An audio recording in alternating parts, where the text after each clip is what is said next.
As the classified ad rapist, Bobby Joe Long preys on women throughout Florida. Bobby Joe Long raped over 50 women. He would threaten them with a knife, bind them, and rape them. And brutalizes his wife Cindy at home. And he told me that night, point blank, if you tell them what happened, when you get home, I'll kill you. But when the sexual sadist develops a taste for murder, his killing spree is more than even law enforcement can handle. At one point, Bobby Joe was averaging a murder every other week. And his family learns of the monster he truly is. Had I have only pulled that trigger that night, all these girls would still be here. That was the night that my whole world turned upside down.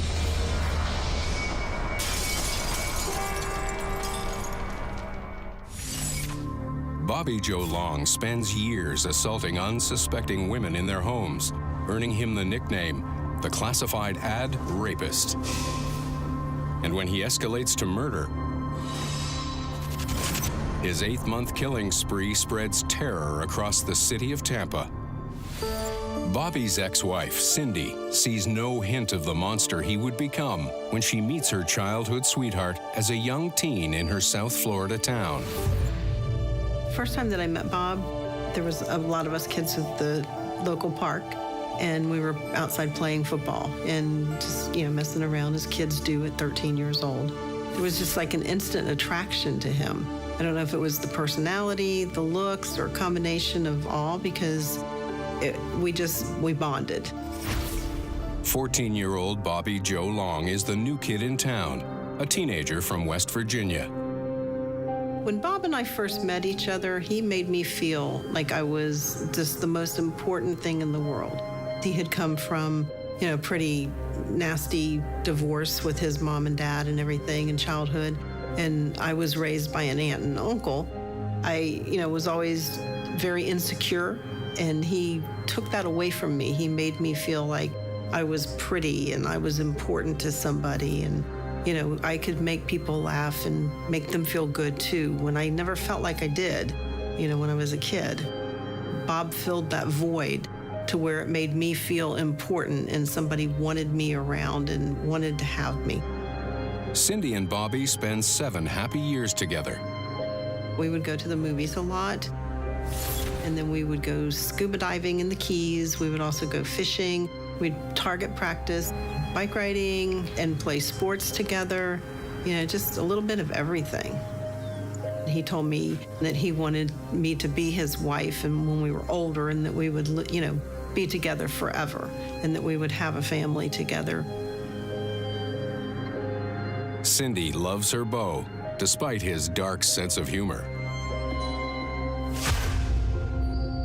We were at his mother's house, and I fall asleep on the bed, and I woke up to a gun pointed at my head. And as soon as I opened my eyes, he pulled the trigger. This big explosion went off and everything, and I came up out of the bed. I thought for sure I was dead. What the hell are you doing? It was Blake, and he was laughing. Just this, sick laugh. You should have seen the look on your face. It's almost like it thrilled him or something. I said, you're not even funny. I said, that's not right to do something like that to somebody. You scared the life out of me. And I left, and I didn't talk to him for a couple of weeks over that one. But then again, his way of sweet talking, I just ended up, talking to him and going back with him,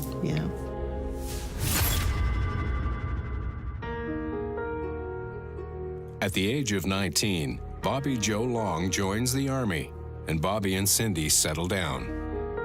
We had planned on getting married in January of '75, but then my son Chris decided it was time to be born. So we got married in January of '74 instead.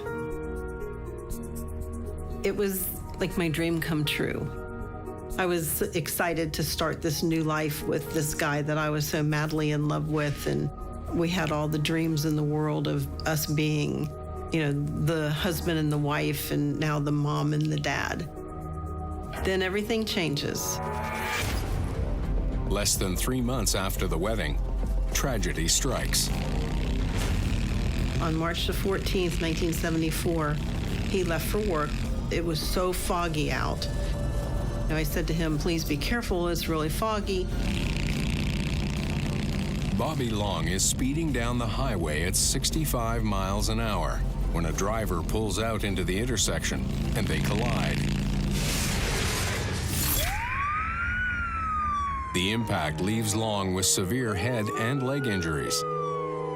His foot was almost completely severed. The only thing that was hanging on was the Achilles tendon, is what saved it. So they had put metal plates and screws in it and everything and put that back together. He had a pretty traumatic head injury, and they were going to watch him, for brain swelling and everything. I ended up quitting my job to stay home with him and help take care of him. And, because he was pretty much bedridden for quite some time. That was the beginning. From that point on, his whole demeanor changed. He was more aggressive, more possessive. A normal noise like a clock ticking would really irritate him. Certain smells. He could not stand the smell of popcorn. After the accident, Long becomes abusive towards his wife. At this point, he would start calling me names and stuff, so telling me that I was useless, I'm fat, I'm disgusting, although he wanted to have sex 2 or 3 times a day. It just made no sense. Long's doctor tells Cindy to be patient. He would just reiterate to me that it's from the head injury. This is, the residual effects that I warned you about at the hospital that may, take effect. Cindy manages her husband's unceasing sexual demands, but Long becomes violent. I was riding to work with a friend of mine, and her and I, we got stuck in traffic, so we were probably 20, 25 minutes late coming home from work. Well, that night, he accused me and that I was having an affair with somebody, and, it was just like insane, and I was arguing back with him. I have not. I am not. That's probably the first time that he basically choked me so bad that I was screaming for help. He was famous for knocking me down on the bed and putting his knees here. He would lean over and scream into my face where I could feel, the hot breath and everything. I couldn't do anything about it. When he finally let go, because I was almost passing out, this huge explosion of voice came out. Because, he just had me choked so bad. I just felt so horrible. I was humiliated. I couldn't believe that somebody that supposedly loved me so much, how could you do that to somebody? How could you ever put your hands on somebody that they don't deserve it? Nobody deserves it. And if I would have been smart, that would have been the night that I packed my stuff and left, but I stayed there. When you're abused like that, you feel like you're not worth anything, because the one person that you trusted your life with, and supposedly this person just loves you so much, has betrayed you. You just feel like, I don't know, almost like you're being held captive. You're in shock, really. You're still in disbelief that it did happen. You're still trying to process everything that happened and what could I have done to prevent it, because they make you think that it's your fault. Following his accident, Long gets a medical discharge from the Army and finds himself with an abundance of time on his hands. He was pretty much free all day long to do what he wanted to do, and apparently that was when he was doing the classified ads rapes. By his own admission, Long devises a nearly foolproof plan to satisfy his increasingly sadistic sexual urges. He would get a hold of a newspaper from a county that he didn't live in, and he would review the classified ads and look for furniture for sale. Usually he would look for bedroom furniture, bedroom sets, because he knew that would get him into the house.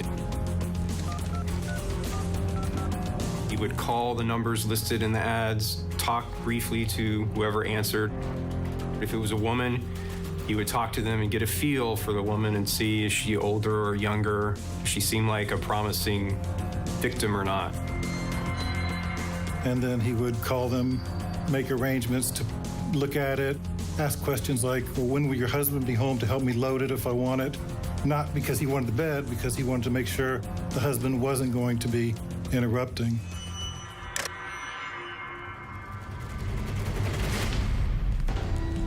Then he would arrange a time to come see the furniture items. He would go to the house.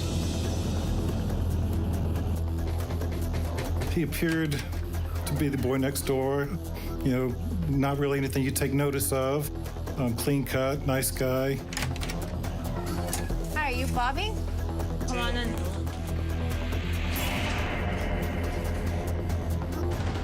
He would ask to go inside to see it.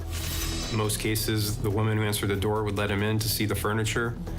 He would check out the house, and then once he was comfortable that no one else was there, he would strike.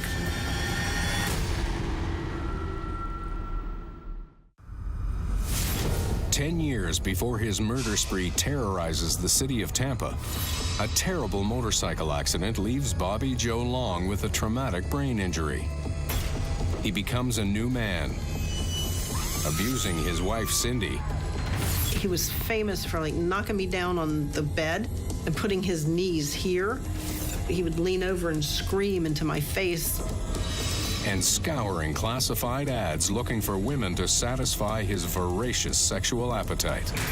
He would get a hold of a newspaper from a county that he didn't live in, and he would review the classified ads and look for furniture for sale.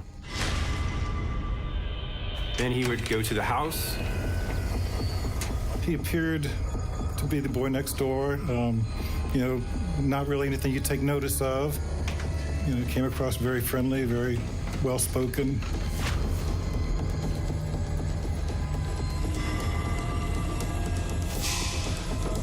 He would lure the victim many times into the bedroom area. Then when the victim was not looking, he would grab her from behind, brandish his knife to scare her, tie her up, incapacitate her, and then he would rape them.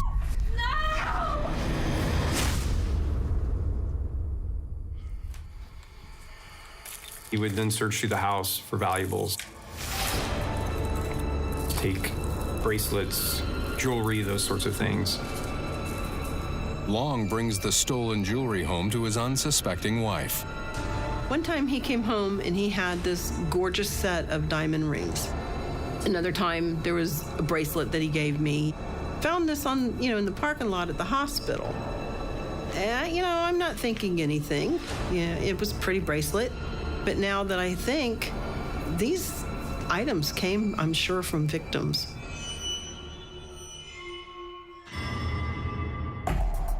Over a 9-year period, Bobby Joe Long committed an estimated more than 50 rapes throughout Florida. Like Rosamund Pike's character in the movie Return to Sender, these unsuspecting women are attacked and raped by a man they let into their house, who is not who he says he is. The media dubs this unknown assailant the classified ad rapist. Bobby Joe's rape victims were traumatized by the events, psychologically, emotionally, as well as physically. Long attacks strangers while Cindy is at work.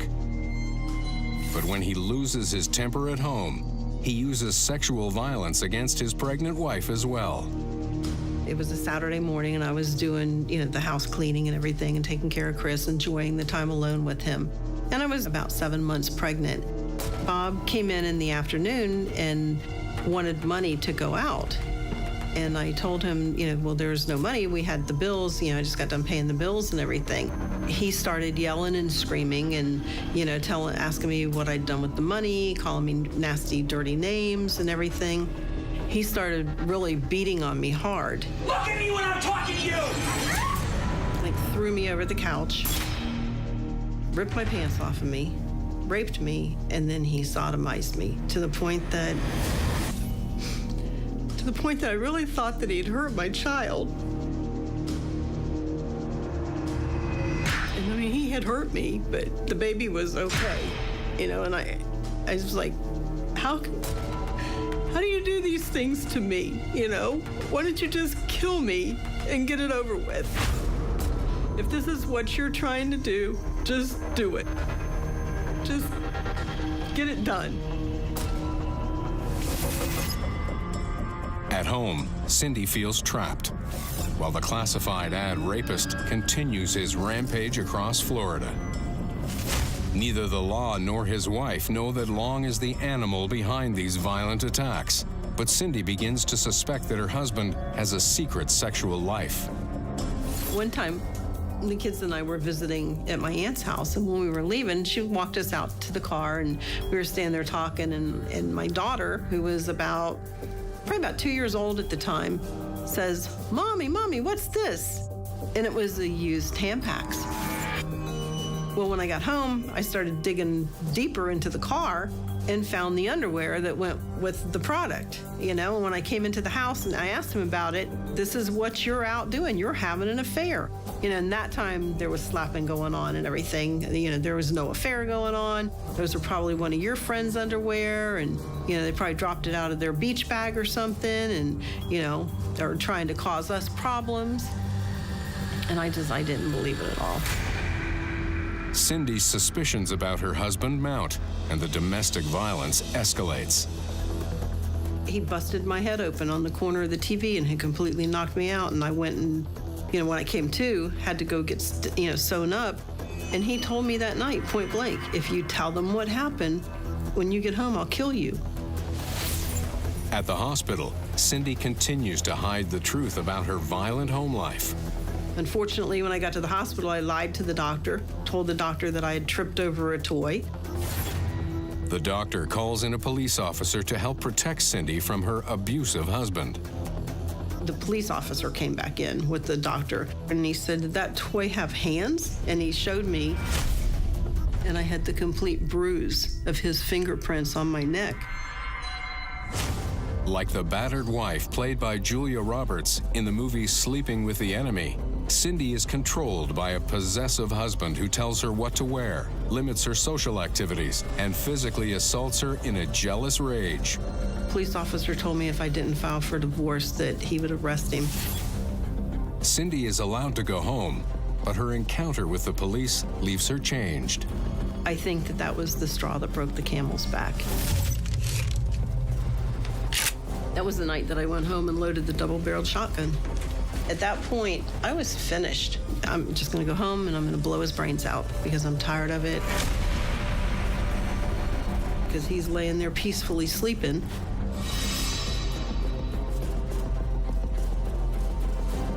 When his alarm went off at 5 o'clock in the morning, he woke up to the double-barreled shotgun and he looked at me, he goes, go ahead, you don't have the nerve to do it. I tried so hard to pull the trigger. I couldn't do it because my kids were in the next room. I told him, I said, you know what? You're right. I've got the nerve, but you're not worth losing my children over. And I think that honestly, at that point, I knew I was done. And it was a matter of either I'm going to stay and he's going to kill me, or I'm going to walk away from the marriage and maybe there's a chance. If there's not, then just go ahead and kill me and get it done with.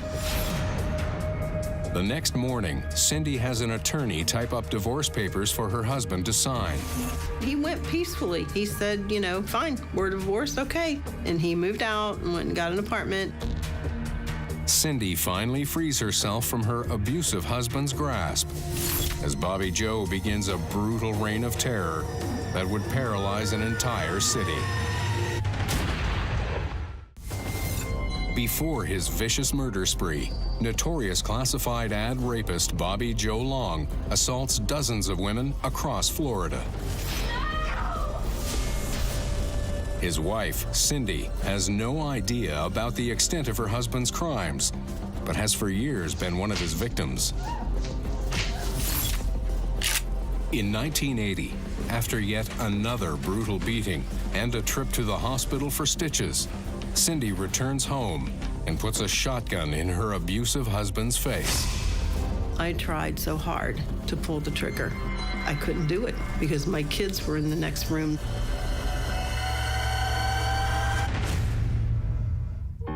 Cindy opts instead to seek a divorce. When the divorce papers are signed, Bobby Joe Long leaves the family home in Hollywood, Florida, and moves 270 miles northwest to Tampa, where he begins trolling the infamous Tampa Strip. When Bobby Joe moved up here in the 1980s, Tampa was a totally different town. It was seedier areas, some in South Tampa, some over in North Tampa that were well known for either strip clubs or streetwalkers, prostitutes. On the night of May 10th, 1984, Bobby Joe Long cruises the Strip and meets exotic dancer Lana Long. She was a 20-year-old exotic dancer, a nude dancer. She was working to hopefully return to her family in California. Apparently she didn't have a car, so she was often looking for rides to go places, and apparently Bobby Joe was the wrong person at the wrong time.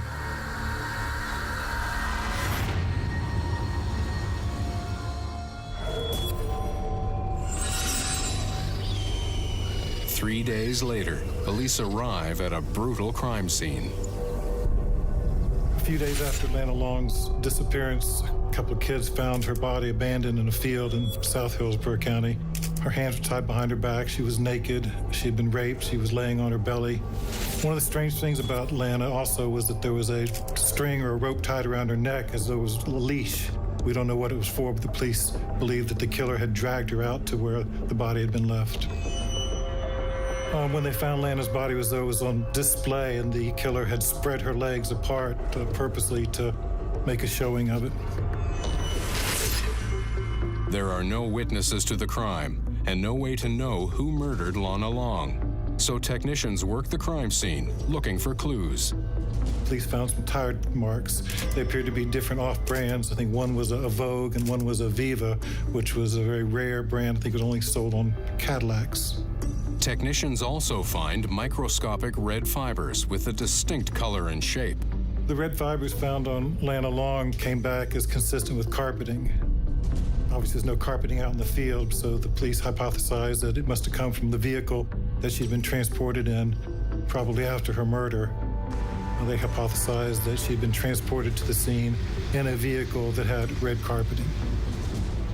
Like Christian Bale's diabolical character in the movie American Psycho, Bobby Joe Long picks up women in his car and later murders them. Only 2 weeks later, a construction worker stumbles across the victim of another brutal murder. The second body was found. She was also nude. She'd been raped. Hands were tied behind her back. There was a ligature around her neck. Additionally, her throat was cut, and the coroner did find semen in the victim. She is 22-year-old Michelle Sims, a former beauty queen who became addicted to drugs and turned to prostitution. Forensic evidence suggests the killer is the same man who killed Lana Long 2 weeks earlier.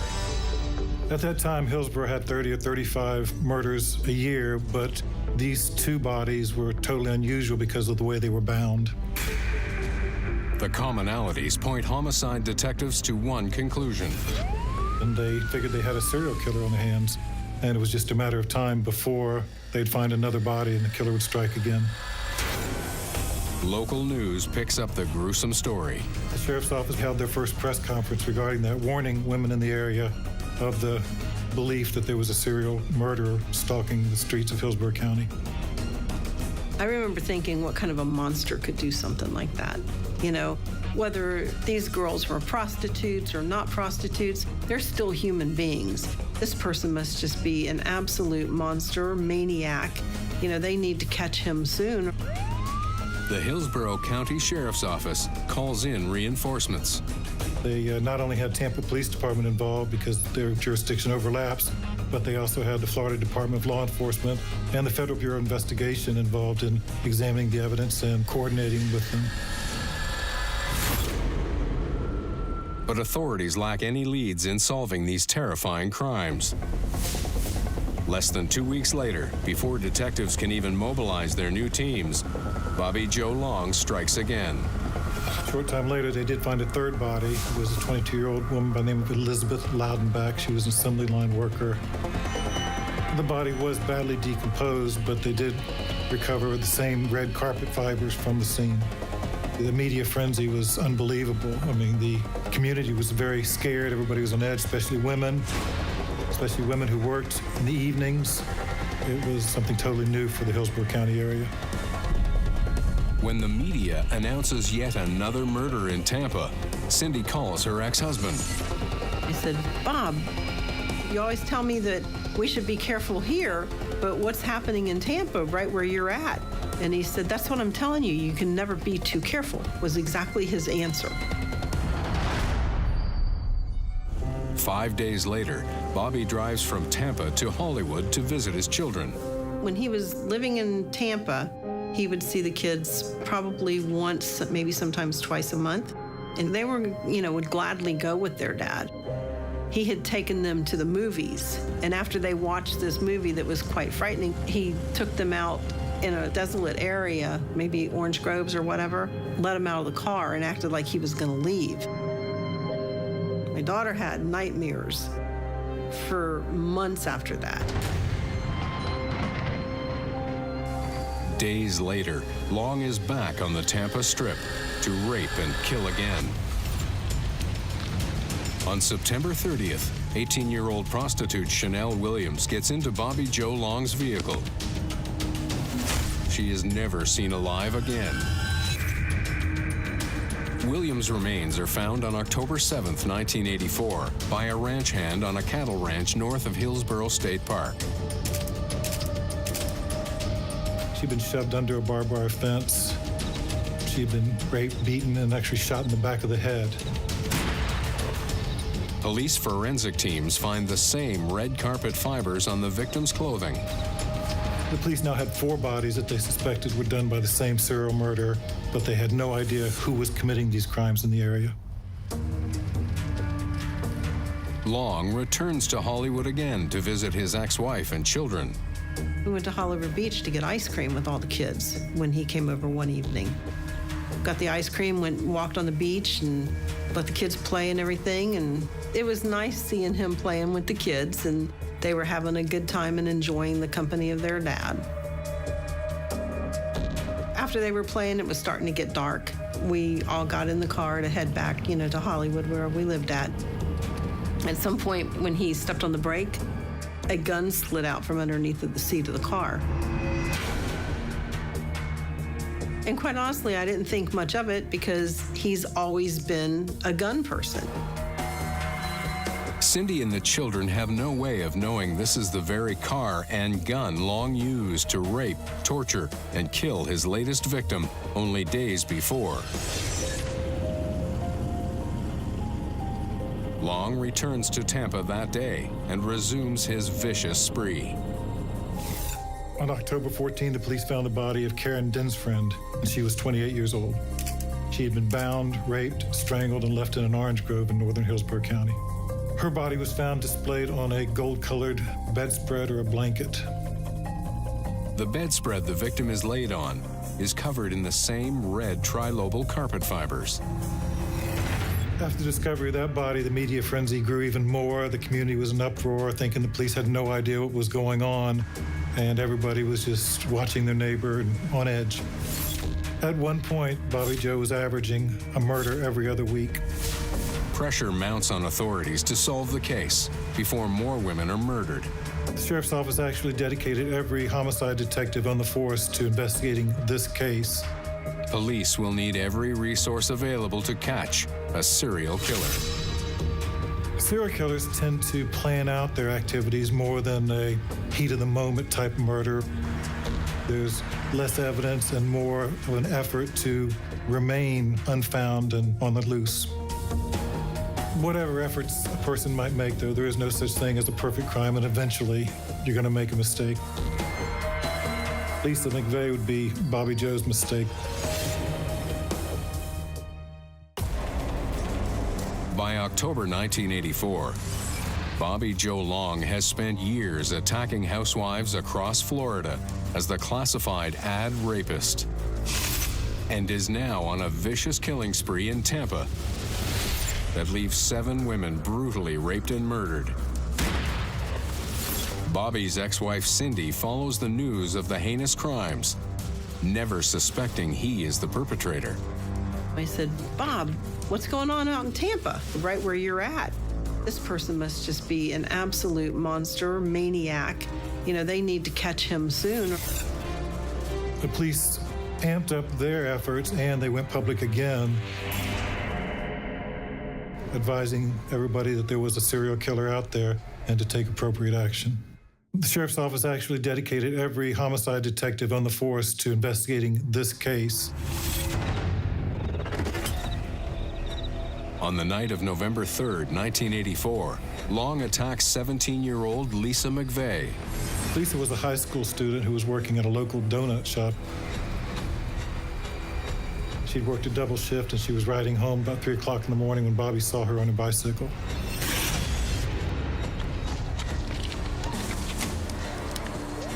He grabbed her off of the bicycle and put her in the car at gunpoint and abducted her.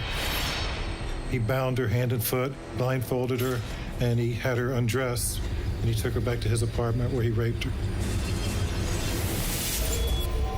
But young Lisa McVeigh has an unusual effect on her captor. Bobby actually kept Lisa in his apartment for over 24 hours. Maybe it was because Lisa was a different type of victim than the other girls that he had raped and murdered, but he was much more gentle with her. He bathed her, he showered her, he washed her hair, blew dry her hair. He would, I guess, cuddle and spoon in bed with her, and was very gentle with her at that point. He apologized for doing it to her at some point and even said he didn't know why he did it, maybe just to get back at women who had walked all over him in his life. Then, McVeigh manipulates her captor. Lisa did what she had to do to survive. She played along, she made nice to him. I know we met weird, but you're not a bad guy. She even at one point, I believe, offered to be his girlfriend and just not tell anybody how they met. So after keeping Lisa in his apartment for over 24 hours, Bobby said, "We got to get you out of here now," and took her and put her in the car, blindfolded again. I think she bumped her head as she got into the car, and he apologized, saying, "I should have guided you in, babe. I'm sorry."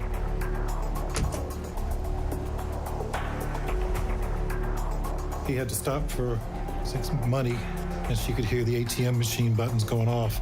It was at that point that she was able to peek out from under her blindfold and see the word Magnum on the dashboard of the car, and also saw that it was a reddish interior.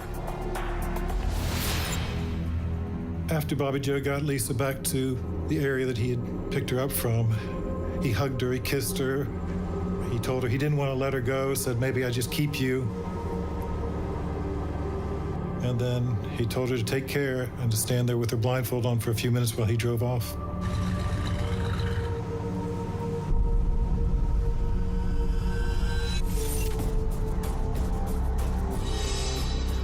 When McVeigh gets home, she tells her father the terror she's endured, and they report the attack to the police. So, of course, the police were contacted after she got home, but they didn't really connect it with the serial killer because she was still alive. Authorities have no reason to believe McVeigh's assailant is the serial killer they're hunting for. But Tampa police sex crimes detectives look for clues as to who assaulted her. As part of the rape investigation, the Tampa Police Department did forensic tests on her clothing. While forensic technicians process trace evidence from McVeigh's clothes, Bobby Joe Long strikes again. Less than a week later, the police find the mutilated body of 21-year-old Kim Swan. Same tire tread impressions were recovered, as were red fibers, which seemed to match those found at the other scenes. This case had already captivated the attention of the whole Tampa Bay area, but after the discovery of the last body, the pressure was really on law enforcement. Every time you turned on the TV, it seemed like, oh my God, that's terrible. You know, and I mean, I was young and would go out, you know, on Friday evenings and stuff, and you know, we would talk to each other about, you know, let's make sure that nobody, you know, is following us or anything else. Then, a breakthrough in the case. When the forensics tests came back from the FBI, they found that the red fibers found at the scene of the murders were similar or identical to those found on Lisa's clothes. Detectives now have a victim who was attacked by the killer and survived. Police re-interviewed Lisa, and it was at that point that she told them about the red carpet, the fact that she'd seen the Magnum on the dashboard, and that he had stopped for money at an ATM on the way to releasing her. While McVeigh never clearly saw her captor, she observed other crucial details. The police checked car registrations, and although there were over 500 Dodge Magnums in the state of Florida, they determined that the 1978 model was the only model that had the word Magnum on the dashboard.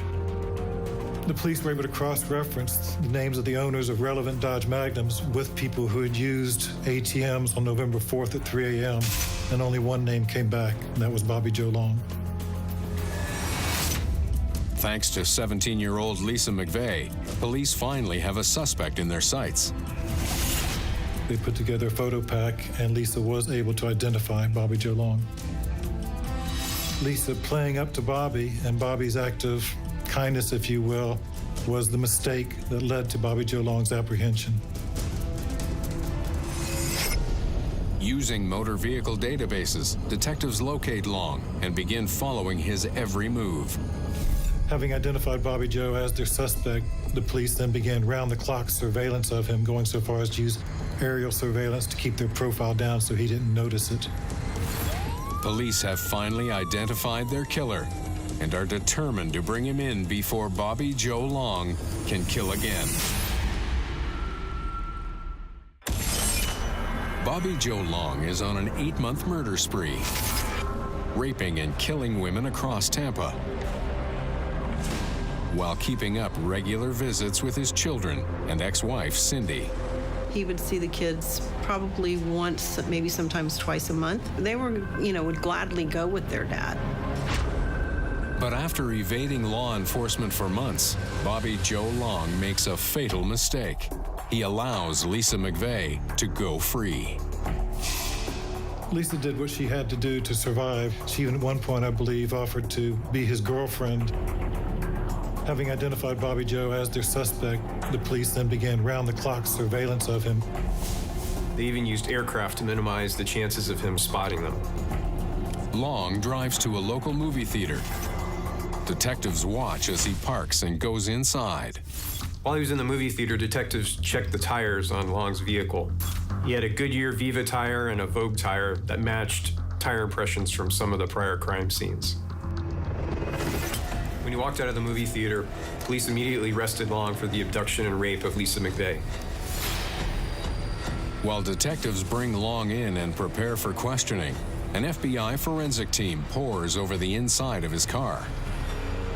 It turns out the tires on Bobby's Magnum did match the tread marks found at the scenes, and it had the Vogue and the Viva tires on it. Also, the red fibers taken from his carpet matched those that were found at the scene and on Lisa McVeigh. Forensic analysis makes it clear Bobby Joe Long is the killer police have been searching for. And we have charged him with 9 counts of first-degree murder.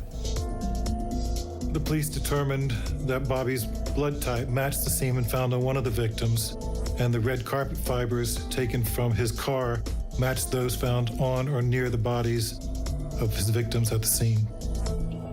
Detectives present all the forensic evidence when they interrogate Long. Long admits to abducting Lisa McVeigh and to murdering at least 8 other women. Strangler. And dumped her there. During his confession, Long explains why red carpet fibers from his car transferred to his victim's clothes. Bobby would threaten the girls with a knife or a gun to have them undress in the car, and apparently the clothes would end up on the floor of the car, and that's where they picked up the red carpet fibers that would be so critical against him. After confessing during the interrogation, Long calls his ex-wife Cindy from the police station. When I answered the phone, I instantly knew that something was wrong with his voice. And he said to me, he goes, Cindy, you know the girls. And I thought to myself, oh my God, his girlfriend was killed. And that's what I said. I said, oh my God, they killed Barbara. He said, no, I did it. I killed the girls. I'm like, Bob, that's not even funny. Don't joke about stuff like that. Another voice on the phone identified himself as Sergeant Latimer from the Hillsborough County Police Department. And he said that he wasn't joking, that they had him in custody and he was being charged with rape and murder of X amount of victims. And that was the night that my whole world turned upside down, and my kids. I was in total shock. I didn't know what to think. I mean, everything kept going through my mind and everything. How could he do this? He has children. What if it was his child that this was happening to? Because those girls were somebody's child. And then it hit me completely that every one of these victims had been in that car. The gun was used to shoot the one girl. I mean, it was like this horrible feeling that came over me of, oh my God, my children were in the car. How many times was there ever, a dead body in the trunk that he hadn't disposed of yet? It's just a feeling that you can never imagine. When Bobby Joe Long confesses to murder, he also describes in detail the classified ad rapes he committed across South Florida for years.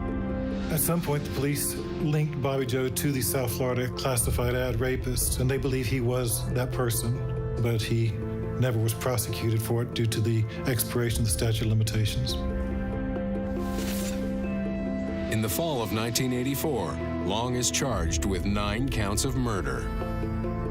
They even interviewed him one time after he was arrested, and they said to him, why did you do these things? Why were you out raping women? And his comment was, I don't know. I have, 2 beautiful kids, a beautiful wife at home. I don't know why I was doing it. During his trials for murder, Long displays no emotion, but during one legal proceeding, the camera glimpses the killer's rage. During most of my time with Bobby in the courtroom, he was mild-mannered, everyday guy.